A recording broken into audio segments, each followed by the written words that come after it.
जय श्रीमन्नारायण, जय महालक्ष्मी। बंधुवर, अभी दीपावली समाप्त हुई, आपने देखा होगा, हमने भी देखा है, तभी तो मैं आपके सामने मैंने सोचा कि यह संदेश है जो आप तक पहुंचाना हमें ज़रूरी है, इसलिए मैं आपको यह संदेश दे रहा हूं। महसूस किया होगा कि पहले के अपेक्षा, पूर्व के अपेक्षा इस बार बाज़ारों में कुछ ज़्यादा चहल पहल देखी गई, रौनक देखी गई, लोगों की भीड़ भी देखी गई, हुजूम इकट्ठा हो गया बाज़ारों में।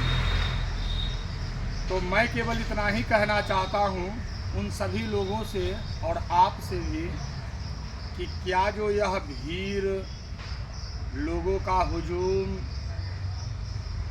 यह जो हो रहा है, ऐसा नहीं आपको लगता कि यह केवल दिखावा है और केवल धन का श्रृंगार है?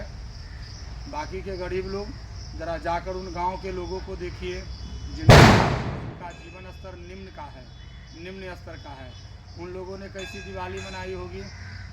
तो बंधुवर, हम केवल इस संदेश के माध्यम से इतना ही कहना चाहते हैं कि ऐसा नहीं है कि आप 50,000 रुपये का पटाखे फोड़ दो या 1 लाख रुपए की खरीदारी कर लो तो लक्ष्मी माता प्रसन्न हो गई। कर रहे हो, आप करते हो, अच्छी बात है, करनी चाहिए, परमात्मा ने दिया है तो होना चाहिए, लेकिन कैसे होना चाहिए? हमें देखना यह है कि हम उन घरों को रोशन करें जिस घर में बरसों से अंधेरा हो। तो ऐसा तो कभी दिमाग में आया नहीं होगा, क्योंकि मन में तो फितूर है किस बात का, हमारे पास धन बहुत है, हमने इन के प्रकार इन कर करके बहुत सारे रुपए पैसे कमा लिए। तो ये कभी स्वीकार नहीं करती है माता, कभी नहीं, न भूतो और न भविष्य की। हम केवल इतना ही कहना चाहते हैं कि होश कीजिए, अपने अंदर के चेतना जो है उस चेतना को जगाइए। कहाँ चली गई वो संवेदनाएं? एक पहले का समय था कि गांव में किसी के घर में अगर कोई दुखी और बीमारी हुआ करते थे तो गांव के लोग जाया करते थे। मानता हूँ कि कोई जाएगा तो उसका बीमारी दूर नहीं होगा, लेकिन सांत्वना तो मिलता है, और सांत्वना मिलने से होता क्या है कि आधी बीमारी ऐसे ही दूर हो जाती है। लेकिन आज मैं क्या देख रहा हूँ, आज दूसरे लोगों के घरों के सामने में दरवाजे पर जाकर पटाखे फोड़ना, या किसी के घर में ऊपर से पटाखे जलती हुई फोड़ देना, फेंक देना, यह सब क्या है? यह सब मूर्खता की निशानी है। और वैसे तो अपने आप को जो लोग समझ जाएं कि हम ये हैं, वो हैं, मगर ये नज़र जब आप इस नज़र से देखेंगे, मैं तो देखता हूँ, तो इस नज़र से यदि आप देखेंगे तो वो तो पशु से भी गया गुजरा है, क्योंकि अब तो संवेदनाएं पशुओं में भी है। पशु और इंसान की परिभाषा किसी कवि ने क्या खूब कही है कि खाता है थोड़ा भी, पशु के बारे में बताया गया, खाता है थोड़ा भी, सहता है कोड़ा भी, फिर भी अपने मालिक पर करता नहीं वार है। ये पशु की परिभाषा है। और मनुष्य के बारे में क्या कहा गया? माल जिसका खाता है, प्यार जिसका पाता है, उसके ही सीने में भौंकता कटार है।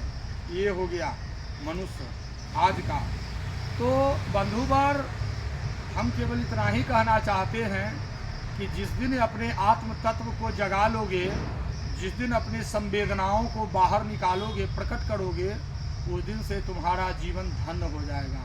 जीवन को धन्य होने के लिए, जीवन में खुशहाली आने के लिए, जीवन में आनंद आने के लिए अधिक धन की आवश्यकता नहीं है। क्यों?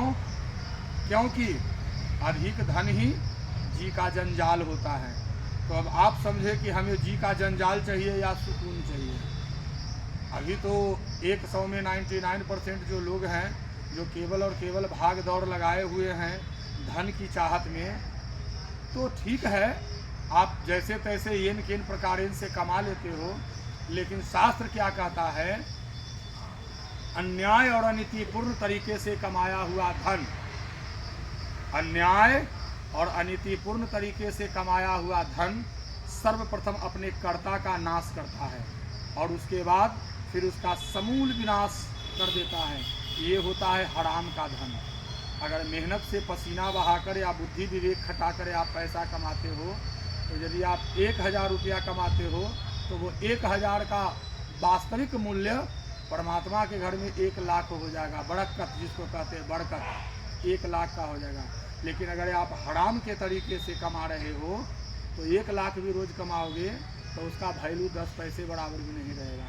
बंधुवर, अपनी चेतना को जगाइए और दीपावली मनाइए। अच्छी बात है, पर्व त्यौहार मनाने चाहिए, लेकिन उसमें आप यह देखिए कि मैं अपनी खुशी को जाहिर करने के लिए या जाहिर जो करता हूँ उसमें किसी अन्य को तकलीफ़ तो नहीं हो रहा है। यदि एक को भी तकलीफ़ हो गया तो वह आपका 50,000 का पटाखा, 1 लाख का सामग्री, दिए, फलाने ठिकाने जितना जो आप कर रहे हैं वह सब व्यर्थ है, केवल और केवल एक दिखावा बनकर रहेगा।